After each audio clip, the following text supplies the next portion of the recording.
Captain Lee Hana stood on the bridge of the Defiant Dawn, watching the stars stretch past her ship as they moved through hyperspace. She was a woman of 35 years, with sharp eyes and steady hands that had guided her crew through many dangerous missions.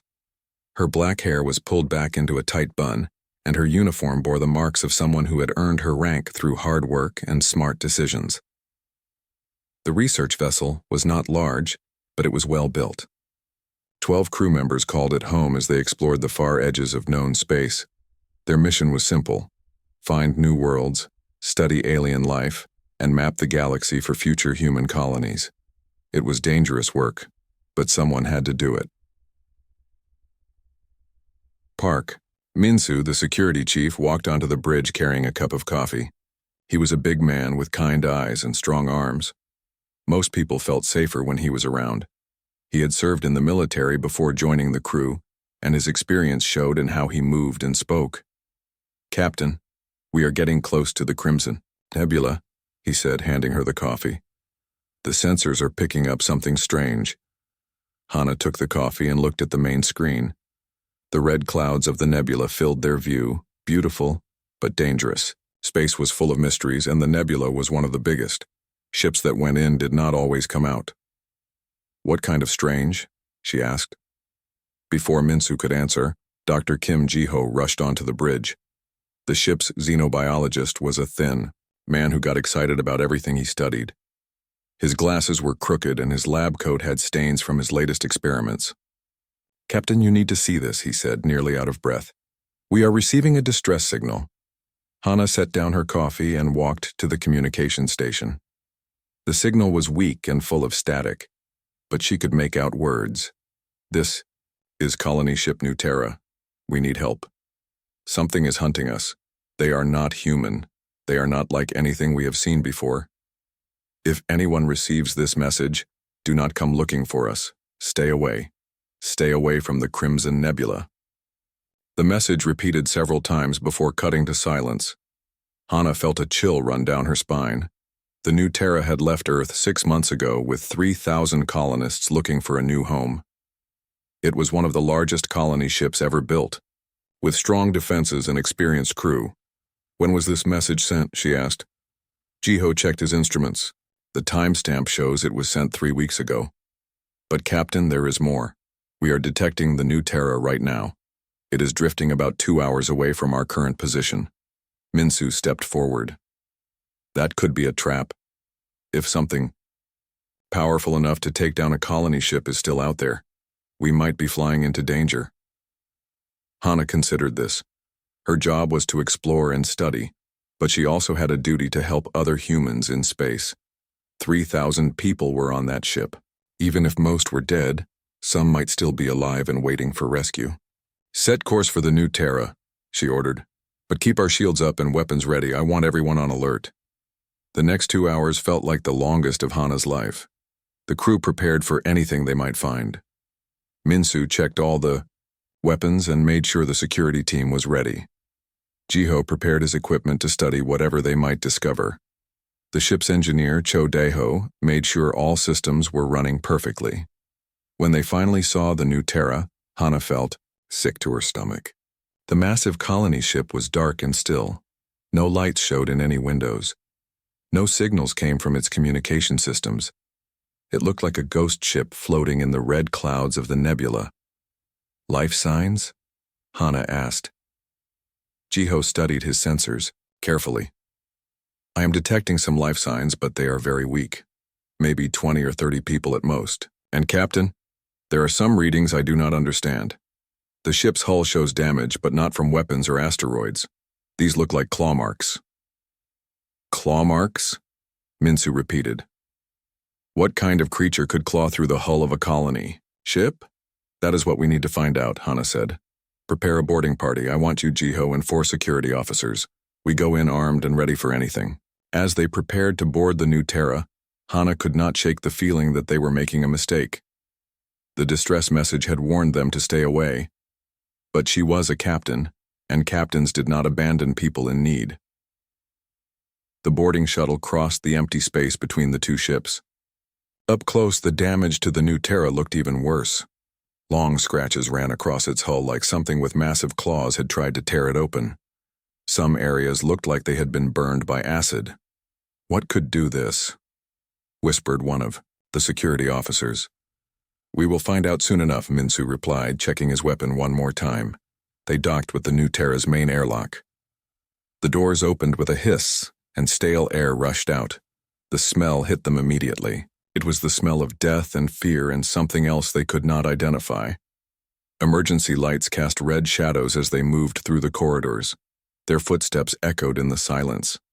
Hana had boarded many abandoned ships before, but this felt different. This felt like something was watching them.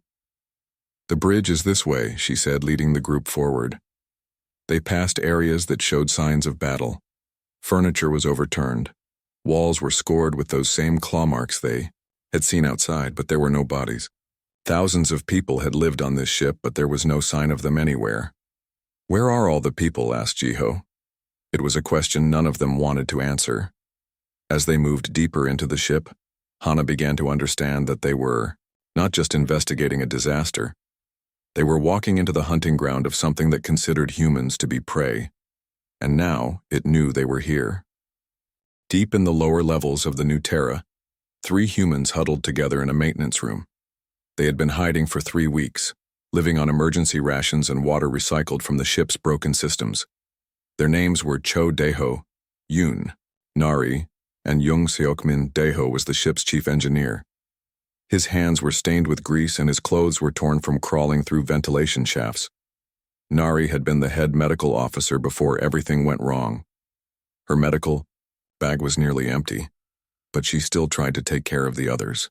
Seokmin was just a civilian, a teacher who had been bringing his family to start a new life. His family was gone now, like everyone else. "Did you hear that?" Nari whispered, pressing her ear to the wall.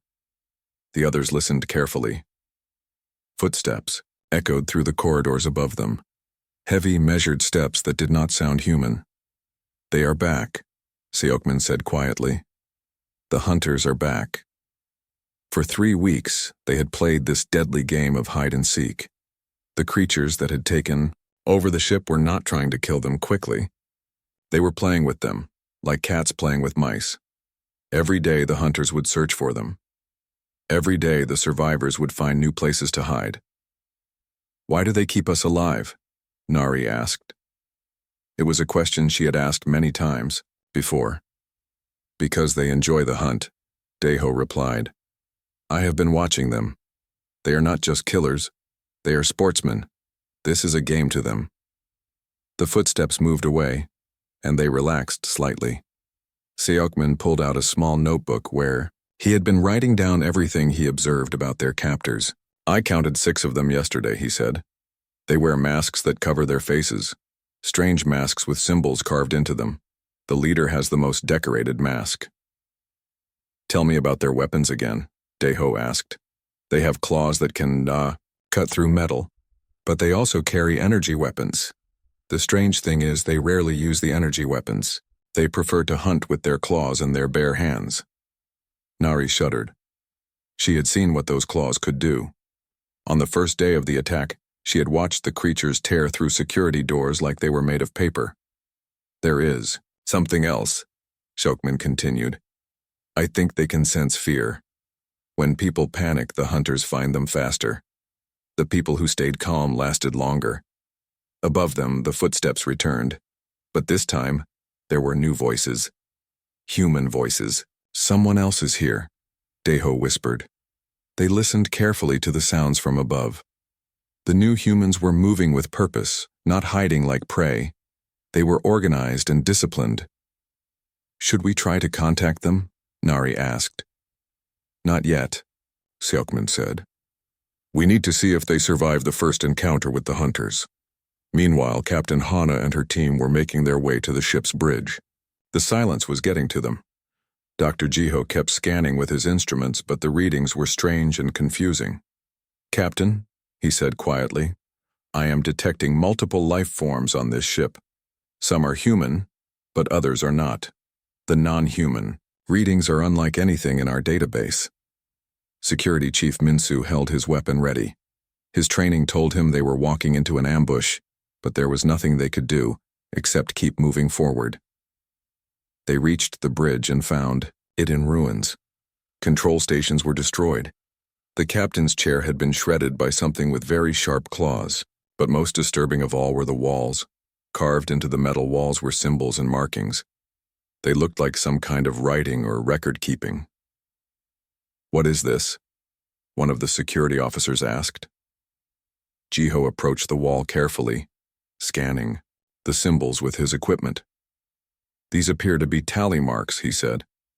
"But not just simple counting. There are different symbols for different types of marks. Almost like they are keeping score." "Score of what?" Hana asked, though she already suspected the answer. "Kills," Minsu said grimly. "They are keeping score of their kills." As they studied the markings, something moved in the shadows at the edge of the bridge. It was barely visible, but Minsu's trained eyes caught the motion. "Contact," he said quietly, raising his weapon. The creature that stepped into the light was like nothing they had ever seen. It stood 7 feet tall on powerful legs. Its body was covered in dark, scaled skin. Its arms ended in hands tipped with claws that looked like they could cut through steel. But most striking of all was its face. The creature wore an elaborate mask made of some kind of metal and bone. The mask was carved with intricate designs and symbols. Eye holes glowed with a soft blue light, and the mouth area was designed to look like the jaws of some terrible predator. The creature tilted its head as it looked at them, like a bird studying insects. When it spoke, its voice was deep and filled with amusement. "New prey," it said in perfect human language. "How delightful." Minsu fired his weapon, but the creature moved with impossible speed. The energy bolt struck the wall where it had been standing just a moment before. "Run," Hana ordered. They retreated from the bridge as more creatures appeared from the shadows. The hunt had begun. Down in their hiding place, the 3 survivors heard the sounds of energy weapons and running feet. "The new humans are fighting back," Deho observed. "Will it matter?" Nari asked. Seokmin closed his notebook and checked his makeshift weapon. "Maybe. These new ones seem different. They are not running in panic. They are retreating in order. They might actually have a chance." Above them, the deadly game of cat and mouse had begun again, but this time the mice had claws of their own. Captain Hana and her team ran through the corridors of the new Terra, but they were not running in panic. Minsu had trained them well. They moved in formation, covering each other as they retreated to a more defensible position.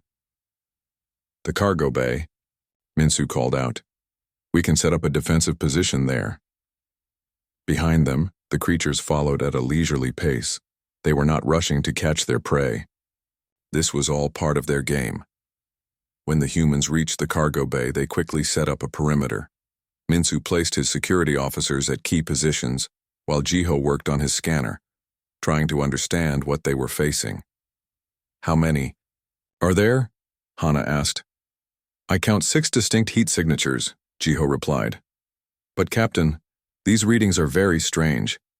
Their body temperature is lower than most life forms, and they seem to be able to control their heat output." "What does that mean?"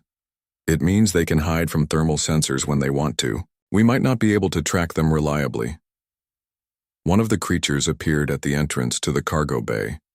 It stood there calmly, as if it had all the time in the world. The mask it wore was different from the one they had seen before. This one had fewer markings carved into it. "Humans," the creature said in that same amused tone. "You fight back. How interesting. Most prey simply runs until it dies of exhaustion." "What do you want?" Hana called out. The creature tilted its head again. "Want? We want what we have, always. Wanted. The perfect hunt. You see, humans are special. You have such wonderful emotions. Fear, hope, desperation, courage. It all tastes so sweet." "Tastes?" Jiho whispered to himself, making notes. "Other species in the galaxy are boring," the creature continued. "They either fight with no intelligence or run with no creativity. But humans? Humans are the perfect prey. You adapt. You learn. You never give up hope, even when you should, Minsu aimed his weapon at the creature. Stop talking and fight. The creature laughed, a sound like grinding metal. Oh, we will fight. But not yet. First, we must savor the fear. Your heart rates are elevated. Your stress hormones are flooding your systems. It is delicious. It is feeding on our fear somehow, Jiho whispered urgently to Hana. The mask might be some kind of sensory device. The creature stepped back into the shadows and vanished. We will return soon, its voice echoed from somewhere they could not see. Try to stay afraid, it makes the hunt so much more enjoyable. For the next several hours, the creatures played their psychological game. They would appear at the edge of vision, just long enough to be seen, then disappear. They would make sounds in the walls and vents. Sometimes they would speak from hidden places, describing in detail how they planned to hunt each human. But Captain Hana was watching her crew carefully, and she noticed something the creatures had not expected. Instead of becoming more afraid, her people were getting angry. These things think they can play with us like toys, muttered one of the security officers. They are wrong, Minsu agreed. Dead wrong. Dr. Jiho had been studying the claw marks on the walls and analyzing the few samples of the creature's technology he could reach. Captain, I think I understand what we are dealing with. These are not just hunters. They are survivors. What do you mean? Look at their behavior. They do not just kill for food or territory, they hunt for psychological satisfaction. This suggests a species that has been traumatized. They are projecting their own fears onto their victims. Hana considered this. You think they are afraid? I think they are terrified, and they deal with their terror by making others afraid. In the lower levels, the three survivors had been listening to the sounds of the hunt above. But Jung Sokman had noticed something else. The hunters are not moving the same way they did before, he told the others. What do you mean? Nari asked. For 3 weeks they have been calm and confident, always in control. But now they sound different, frustrated. These new humans are not behaving the way the hunters expect. Daeho nodded. Maybe we should try to contact them now. They made their way carefully through the maintenance tunnels until they were directly below the cargo bay. Using his engineering knowledge, Daeho was able to tap into the ship's internal communication system. Hello? He whispered into the comm unit. Can anyone hear me? In the cargo bay, Hana's team heard the voice through the ship's speakers. This is Captain Lee Hana of the research vessel Defiant Dawn. Who is this? My name is Cho Daiho. I am an Wine engineer on this ship. There are 3 of us left alive down here. We have been hiding from the hunters for 3 weeks. Can you get to our position? Too dangerous, but we can help you. We have been studying these creatures. They have weaknesses you can exploit. Tell us, Selkman took over the communication. The masks are not just decoration. They are connected to their minds somehow. When a mask is damaged or removed, the creatures become disoriented. Also, they are pack hunters, but they have a strict hierarchy.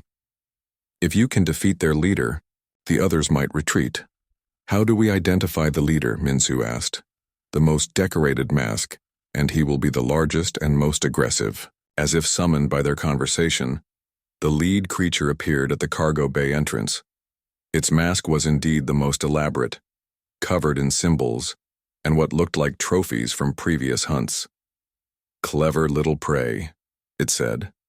You have found others to help you. This makes the game even more interesting. But this time, Captain Hana did not retreat. Instead, she stepped forward. I have a better idea, she said. Instead of playing your game, why do not we play mine? The creature paused, clearly not expecting this response. Your game? It asked. Yes. You want to hunt? Fine. But let us make it fair. Single combat. Your leader against our leader. Winner takes all. The creature was silent for a long moment. Then it began to laugh. You challenge us? You think you can face a Vorthak Huntmaster in single combat? I think I can do whatever it takes to protect my crew, Hana replied calmly. The laughter stopped. For the first time, the creature seemed uncertain. And in that uncertainty, Captain Hana saw something.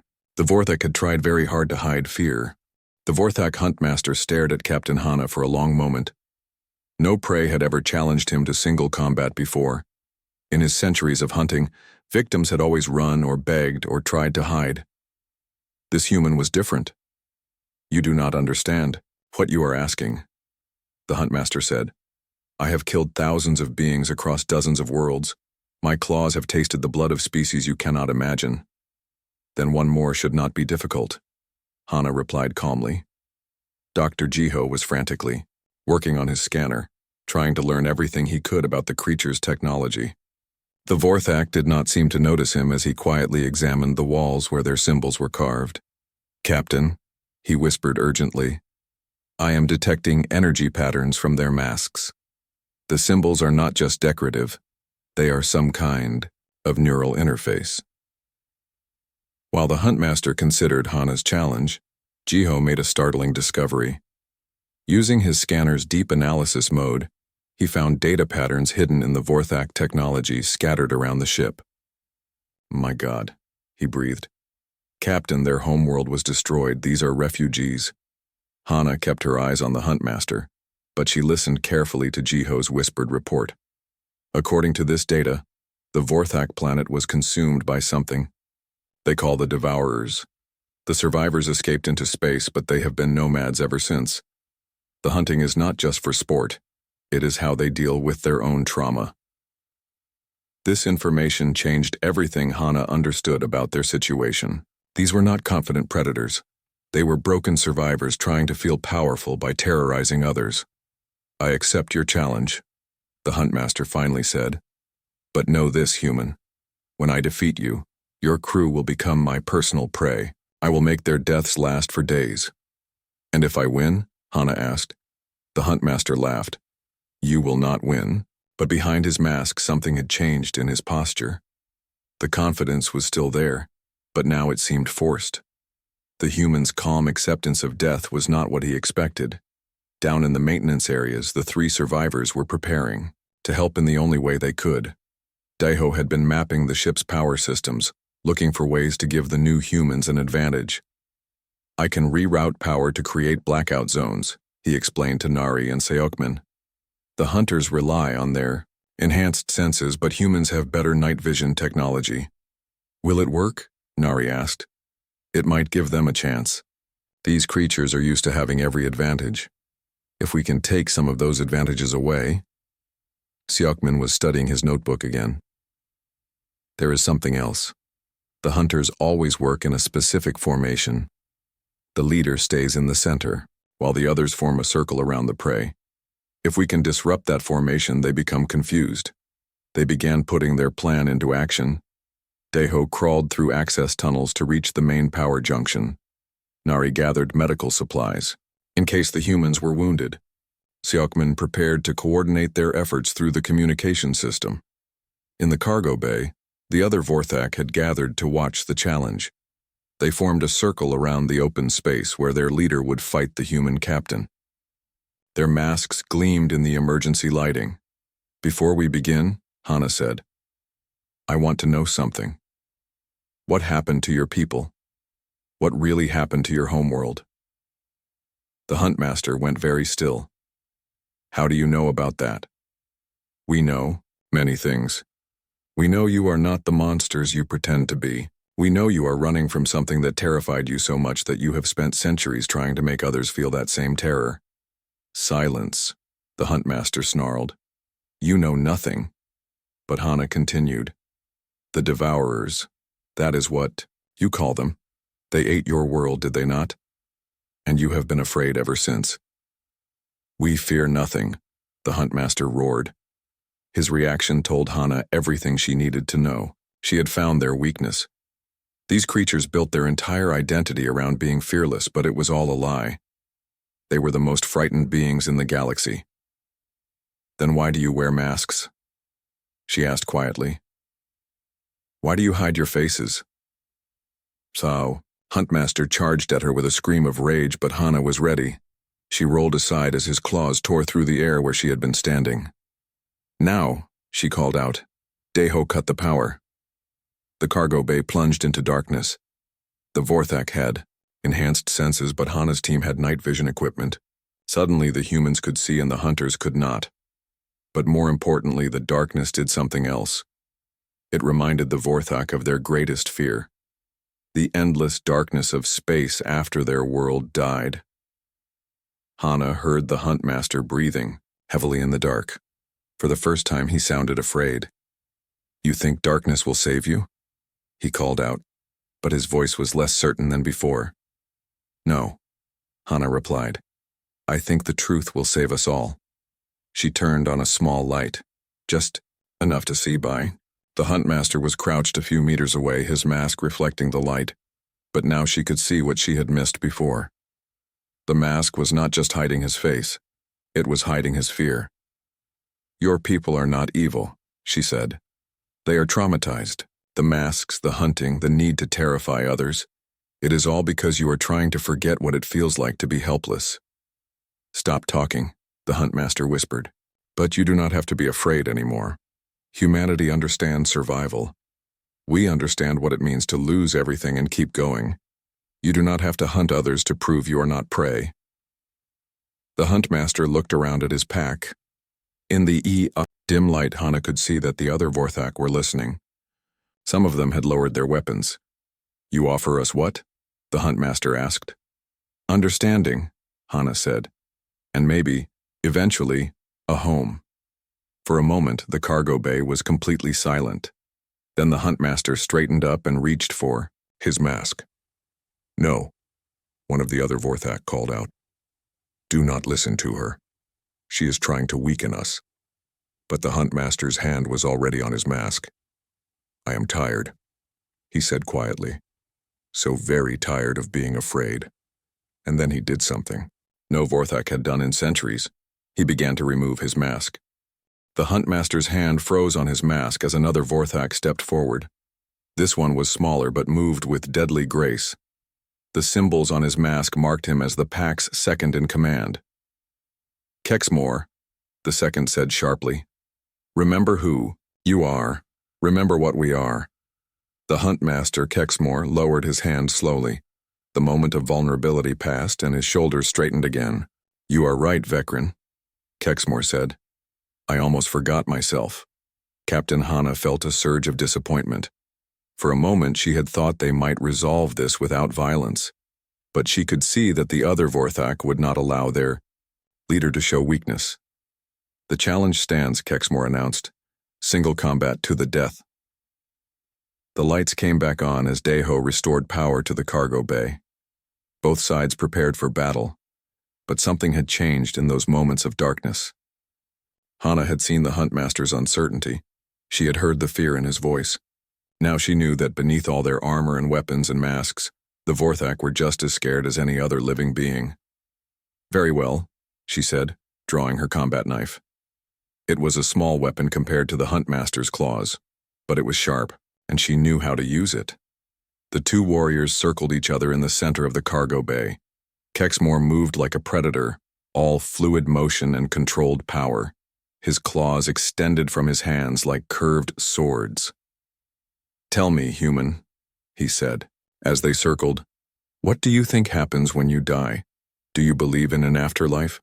"I believe we live on in the memories of those we protect," Hana replied. "How quaint." "When I die, I will join the hunt eternal, where the strongest predators feast forever on the fear of the weak." "That sounds lonely," Hana said. The comment seemed to surprise him. He paused for just a moment and Hana struck. Her knife flashed toward his ribs, but he twisted away at the last second. His claws raked across her arm, tearing through her uniform and drawing blood. They separated and began circling, again. Hana could feel the warm wetness of blood running down her arm, but the wound was not deep. "First blood to me," Kexmore said, as always. But Hana was studying his movements now. He was fast and strong, but he fought like someone who had never faced an equal opponent. His technique was perfect for terrorizing weaker prey, but it had Flaws against someone who fought back with intelligence. She feinted left, then dove right as his claws swept through the air. This time her knife found its mark, slicing across his thigh. Dark blood stained his scaled skin.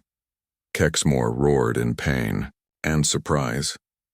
It had been years since anyone had managed to wound him. Impossible, breathed one of the watching Vorthak. The fight became more desperate now. Kexmore attacked with fury, his claws whistling through the air in deadly arcs. Hana dodged and weaved, using her smaller size and human flexibility to avoid his strikes. But she could not avoid them all. His claws caught her across the shoulder, spinning her around. She rolled away from his follow-up attack and came to her feet, breathing hard. Both fighters were wounded now, both bleeding. But more importantly, both were learning about each other. You fight well for prey, Kexmore admitted. You fight well for someone who is afraid, Hana replied. That made him angry again. He charged straight at her, abandoning technique for raw aggression.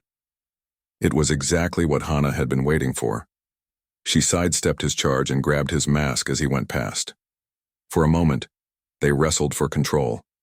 His superior strength began to tell and he started to pull free.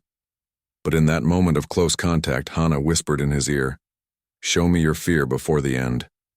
And then she yanked the mask away from his face. What she saw beneath shocked her. Kexmore's face was not the terrifying visage of a perfect predator. It was scarred and worn, marked by old wounds and older grief. His eyes were not the cold, calculating orbs of a killer. They were the eyes of someone who had seen too much death, too much loss. He looked almost human. "No," he whispered, reaching desperately for his mask. "Give it back, please." But Hana held the mask away from him. Around the cargo bay, the other Vorthak were staring in shock. Their perfect, fearless leader was revealed as just another damaged survivor. "Look at him," Hana called out to the other Vorthak. "Look at your leader without his mask. Do you see a monster, or do you see someone who has been hurt just like you?" Some of the Vorthak began to back away. Others reached for their own masks as if afraid they might fall off. Kexmore fell to his knees, covering his face with his hands. "You do not understand," he said. "The mask is who I am. Without it, I am nothing. I am just another victim of the devourers." "No," Hana said gently. She knelt down beside him. "Without the mask, you are who you really are. You are someone who survived when your world died. Someone who kept your people alive when everything else was lost. That is not nothing. That is everything." Tears were running down Kexmore's scarred face. "But we became monsters. We hurt innocent people. We turned our pain into their suffering."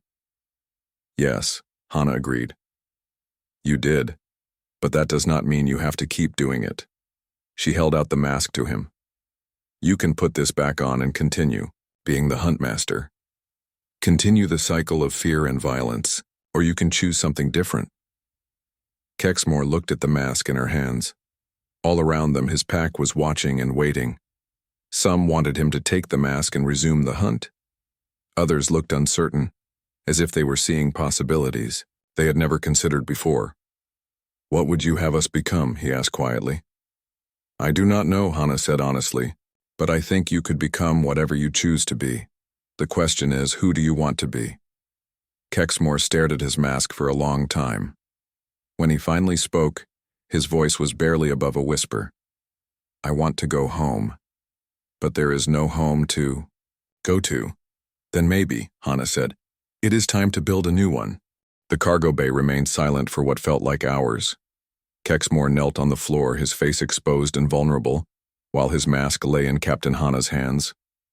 Around them, the other Vorthak watched with a mixture of confusion, fear, and something that might have been hope. Finally, Vekrin, the second in command, stepped forward. His own mask gleamed under the lights, hiding his expression completely. "This is weakness," he declared. "This human has poisoned your mind with lies, Kexmore. We are hunters. We are predators. We do not need their pity." Several of the other Vorthak murmured agreement. They moved closer to their second in command, their weapons ready.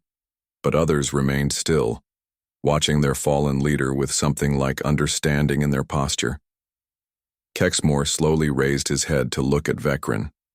Without his mask, his face showed every emotion clearly. There was pain there and shame, but also a growing strength that had nothing to do with claws or weapons. "You are right," Kexmore said quietly. "We are hunters. But what have we been hunting, Vecrin? What prey have we been chasing all these centuries? The weak, the afraid. Those who deserve to be prey," Vecrin answered immediately. "No," Kexmore said, rising to his feet. "We have been hunting ourselves.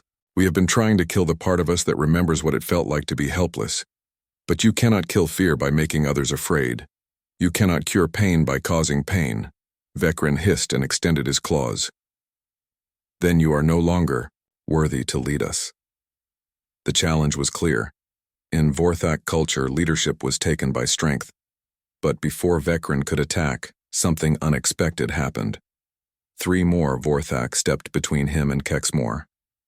They did not draw weapons or threaten violence, they simply stood there, showing that they would not allow the attack. "Enough," one of them said. It was a female, smaller than the others, but carrying herself with quiet dignity. "I am tired too, Vecrin. Tired of running from what we have become.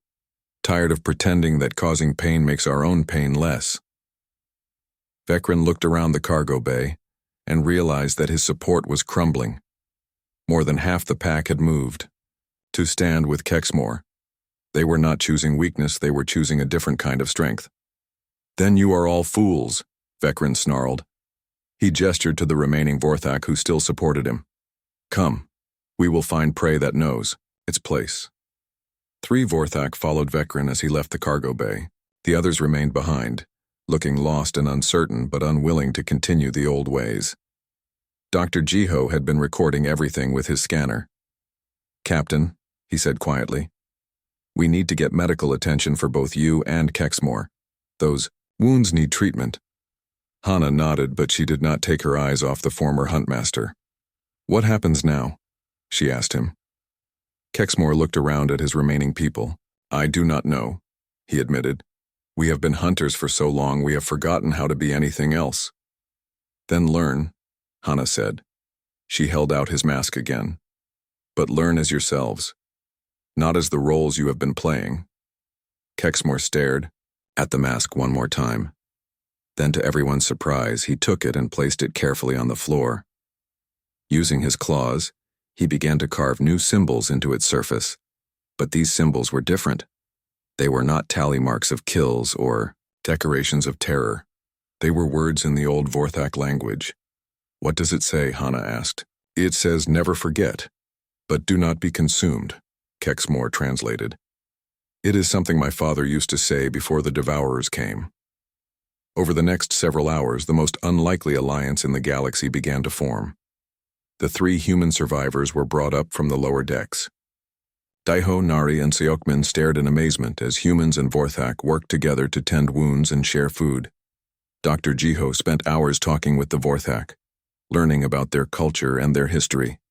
He discovered that they had once been a peaceful people, known throughout their sector for their art and philosophy. The hunting culture had been a response to trauma, not their true nature. "We can help you," Hana told Kexmore as Nari bandaged his wounds. "Humanity has colonies being established throughout this region. There is room for people who want to start over." "And what would we do?" asked the female Vorthak, whose name was Thyron. "We have no skills except hunting and killing." "You have survival skills," Minsu pointed out. "You know how to live in space, how to work together under pressure, how to stay alive when everything seems hopeless. Those are valuable abilities." Seokmin, who had observed the Vorthak for weeks, added his own thoughts. "You also understand fear better than most species. You could help counsel other trauma survivors, other refugees who have lost their homes." The idea seemed to intrigue several of the Vorthak. For centuries, they had used their understanding of fear to terrorize others. The thought of using it to help instead was revolutionary. 3 days later, both ships were ready to leave the Crimson Nebula. The new Terra had been repaired enough for basic flight, though it would need extensive work at a proper shipyard. Most importantly, its cargo bays now carried an unusual mix of species working together. As they prepared to depart, Kexmore approached Captain Hana one final time. He was wearing his mask again, but it had been completely transformed. The symbols of death and terror had been replaced with symbols of hope and remembrance. "Thank you," he said simply. "For what?" "For showing us that there is more than one way to be strong. For proving that the greatest predators are not those who inspire fear but those who face it," Hana smiled. "My people have a saying. The brave are not those who feel no fear but those who conquer that fear. You have conquered yours." "No," Kexmore said, shaking his head. "I have just learned to live with it. But that is enough." As the two ships left, the nebula behind, Hana made her final log entry about the mission. Personal log, Captain Lee Hana, stardate 2387.156. Today we encountered something that challenged everything we thought we knew about predators and prey. The Vorthak came to us as hunters, apex predators who had terrorized the galaxy for centuries. But beneath their masks we found something unexpected. Broken people trying to heal from unimaginable trauma. The greatest victory was not won through superior firepower or tactical brilliance. It was won through understanding, through the simple human ability to see past fear and find the person underneath. We are now escorting the new Terra and her unusual passengers to the Kepler station. The surviving human colonists will be given new homes and new chances. The Vorthak who chose to abandon the hunt will be given the same opportunity. Some will say we were foolish to trust former predators. Some will argue that we should have destroyed them when we had the chance. But I believe that true strength lies not in our ability to destroy our enemies, but in our ability to turn enemies into allies. The Vorthak called themselves apex predators, and perhaps they were right. But today, humanity proved that we are something even more dangerous to those who would harm the innocent. We are healers. We are the species that looks at broken things and asks not how to destroy them, but how to fix them. The hunt is over. The healing has begun. And in showing the universe that humans refuse to be prey, we may have begun healing wounds that have festered for generations. End log. 6 months later, the first joint human Vorthak colony was established on a world they called New Beginning. Kexmore served as the colony's chief of security, using his hunting skills to protect rather than terrorize. Theron became a counselor, helping trauma survivors from dozens of species learn to cope with their pain. The masks were not thrown away. Instead, they were transformed into memorials, reminders of what the Vorthak had been and markers of what they chose to become. Each mask told a story of redemption, of the choice to turn pain into purpose. And sometimes, late at night, when the twin moons of New Beginning cast long shadows across the settlement, the colonists would gather to hear stories. Stories of the day when the hunters became the healed, and when humanity proved once again that the greatest strength is not the power to destroy, but the wisdom to transform. The galaxy was a little less dark, and the stars a little brighter, because someone had chosen to see beyond the mask and find the person underneath. In the end, that was what made humans truly dangerous to those who would harm others. Not their weapons, not their technology, but their stubborn refusal to give up on the possibility that anyone, even the most broken, could choose to become something better. The hunt was over. The age of healing had begun.